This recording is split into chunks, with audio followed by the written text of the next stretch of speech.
Hello everyone, welcome to TPD online classes. Previous lecture में हमने second world war के बारे में बात की थी। उसके बाद में वर्ल्ड बैंक एंड आईएमएफ का स्टैब्लिशमेंट कैसे हुआ ये डिस्कस कर लिया था। इसके आगे आज कंटिन्यू करेंगे कि डी कॉलोनाइजेशन एंड इंडिपेंडेंस। अभी तक हमने ये पढ़ा कि यूएस जो है first world war second world war के बारे में पूरी दुनिया में एक सुपर पावर बन के धीरे धीरे धीरे धीरे उभर रहा था। अब यूएस में चूंकि डेमोक्रेसी थी, तो डेमोक्रेसी होने की वजह से वहाँ पे सिटीजन्स की चलती है। डेमोक्रेसी थी वहाँ पे यूएस में, तो यूएस वाले ये चाहते थे कि जितने भी हमारे जो कलीग नेशंस हैं, यूरोपियन पावर्स हैं, वो जिन जिन कंट्रीज़ को गुलाम बना करके रखे हैं, वो गुलामी धीरे धीरे धीरे धीरे हटाई जाए और कंट्रीज़ को क्या किया जाए, डीकोलोनाइज किया जाए। यानी जिन कंट्रीज़ के सॉवरेन पावर्स के ऊपर में यूरोपियन पावर ने कंट्रोल करके रखा है, अब उससे वो क्या करें, अपने पावर्स को हटा लें और ऐसी कंट्री को क्या कर दें, आज़ाद कर दें। तो यूएस ने प्रेशर डालना शुरू किया। तो जो भी डेवलपिंग कंट्रीज़ थी, अगर आप उनको देखेंगे डेवलपिंग कंट्रीज़ में, तो बहुत ज़्यादा यूएस ने क्या किया था, इन्वेस्टमेंट किया था, या फिर जो भी कॉलोनियल पावर थी उन्होंने इन्वेस्टमेंट किया था कैपिटल के मामले में। वो क्या करते थे, इंपोर्ट करते थे इंडस्ट्रियल प्लांट्स, या फिर जो भी उनको इक्विपमेंट चाहिए होते थे मॉडर्न टेक्नोलॉजी वाले, सारे के सारे लोग कहाँ से करते थे, यूएस से खरीदते थे। जैसे सेकेंड वर्ल्ड वार हुआ, तो पूरी दुनिया में अलग अलग जो है सेकेंड वर्ल्ड वार हुआ, तो पूरी दुनिया में अलग अलग कंट्रीज़ में अलग अलग कंट्री अभी भी कहाँ थी, कॉलोनियल रूल के अंदर में थी। कहाँ थी, कॉलोनियल रूल के अंदर में थी। और इन कंट्रीज़ को डीकोलोनाइज होने में 2 डेकेड का समय लग गया, यानी 20 साल का समय लगा एशिया और अफ्रीका को डीकोलोनाइज होने में। क्योंकि किसी भी कॉलोनियल पावर के लिए जिसने बहुत सारा इन्वेस्टमेंट करके रखा है, जैसे ब्रिटेन वाले थे ना इंडिया में, 350 सालों तक थे, उन्होंने कितना ज़्यादा डेवलपमेंट किया इंडिया के अंदर में, रेलवे बना दिया, अपने ऑफिसर्स बनाए।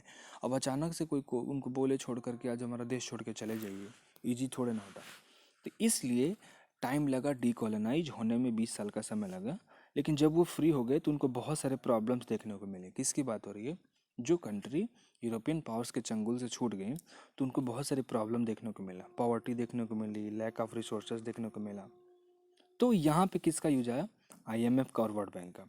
आईएमएफ और वर्ल्ड बैंक जब दोनों आई, तो इन्होंने कहा कि जो भी कंट्रीज हैं वो भले ही इंडस्ट्रियल कंट्री हो, या फिर जो कंट्री बहुत ज़्यादा पुअर है, अभी हम उन दोनों लोगों को क्या करेंगे, हेल्प करेंगे। और इन्होंने कहा था कि हमारा इंटेंशन, हमारा अगर कोई भी कंट्री किसी दूसरे कंट्री को गुलाम बना के रखी, हम ऐसे देशों को लोन वगैरह वगैरह नहीं देंगे। तो आईएमएफ ने, वर्ल्ड बैंक ने, यूएस ने जो भी यूरोपियन सुपर पावर्स थे उनके ऊपर में क्या डाला, प्रेशर डाला कि आप जो है सारे नेशंस को, एशिया और अफ्रीका के नेशंस को धीरे धीरे क्या करिए, आज़ाद करिए। तब जाके इन डेवलपिंग नेशन ने क्या किया, धीरे धीरे धीरे धीरे यूरोपियन पावर्स ने बाकी सारे देशों को आज़ाद करना शुरू किया। अभी के टाइम में ये देखा जाता है कि बहुत सारी ऐसी डेवलपिंग कंट्रीज हैं जिनके पास में जो फास्ट ग्रोथ हुआ कहाँ पे, यूएस में। जो फास्ट ग्रोथ जापान में देखने को मिला, जो फास्ट ग्रोथ आपको यूरोप में देखने को मिला, उसका बहुत ज़्यादा बेनिफिट जो है ये नहीं ले पाई। कौन सी, खासकर अपने इंडिया में जो कंट्रीज थी, कौन सी इंडिया में कंट्री थी, इंडिया की कंट्री हैं, एशिया में कंट्री, ये ज़्यादा बेनिफिट नहीं ले पाए। लेकिन फिर भी इन जितने भी नए नए कंट्रीज जो है आज़ाद हो रहे थे, इन्होंने क्या कर दिया, अपना ग्रुप बना दिया जिसको बोला गया G77। जो G77 था, इन्होंने डिमांड किया कि एक नया ऑर्गेनाइजेशन बनना चाहिए जिसको बोलेंगे न्यू इंटरनेशनल इकोनॉमिक ऑर्डर।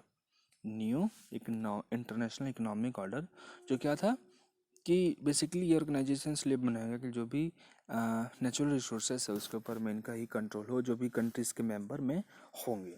उनकी और सारी डिमांड ये थी कि इन कंट्रीज़ को, खासकर जो अभी डेवलपिंग कंट्री है, नए नए आज़ाद हुए हैं, इनको बहुत ज़्यादा क्या मिल सके, डेवलपमेंट असिस्टेंट मिले, उनको फेयर प्राइस मिल सके, उनके जो रॉ मटेरियल है, उनके पास में जो नेचुरल रिसोर्सेस हैं, जब वो बेचे तो उनको अच्छी खासी उसके लिए कीमत मिल सके।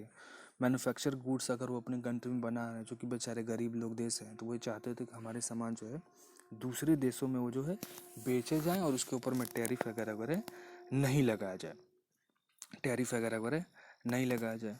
तो इसके बाद में क्या हो गया कि ब्रेटन वुड जो इंस्टीट्यूशंस थे, उन्होंने कहा कि हाँ ये तो बात सही है, जो भी अभी बेचारे डीकोलोनाइज्ड कंट्री हुई हैं वो अपना सामान बेचना चाहते हैं सस्ते, वो चाहते हैं कि उनके सामान के लिए ज़्यादा दाम मिले और बेचना चाहते हैं।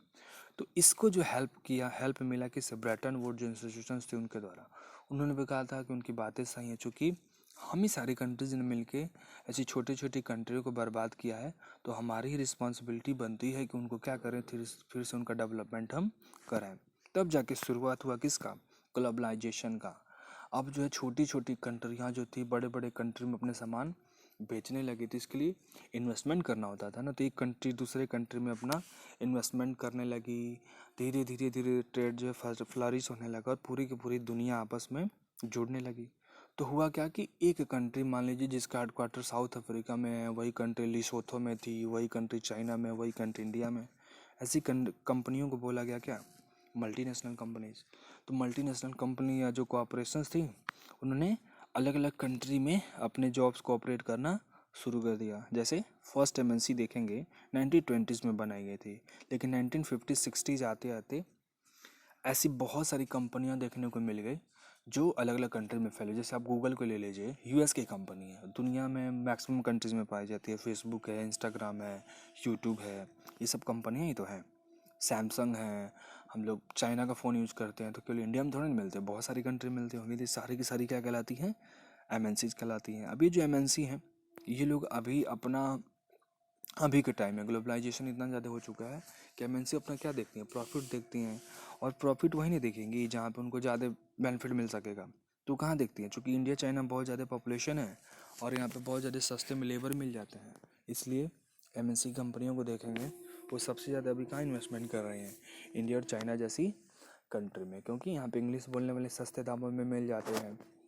और क्या, रॉ मटेरियल इनको सस्ता मिल जाता है और जो अपना सामान है बेच करके बना करके इंडिया में बेच भी सकते हैं, क्योंकि ख़रीदार यहाँ पे बहुत ज़्यादा है, मार्केट बहुत बड़ा है। तो ये एमएनसी कंपनियाँ जो हैं इंडिया और यूएस जैसी कंट्री को इंडिया और चाइना जैसी कंट्री को टारगेट करते हैं इसी बात के लिए। ठीक है, सो इस टॉपिक के साथ में हमारा चैप्टर कंप्लीट हो गया। Thank you. इस चैप्टर का एक्सरसाइज आप कर लेंगे, कोई भी डाउट हो तो आप हमसे पूछ सकते हैं।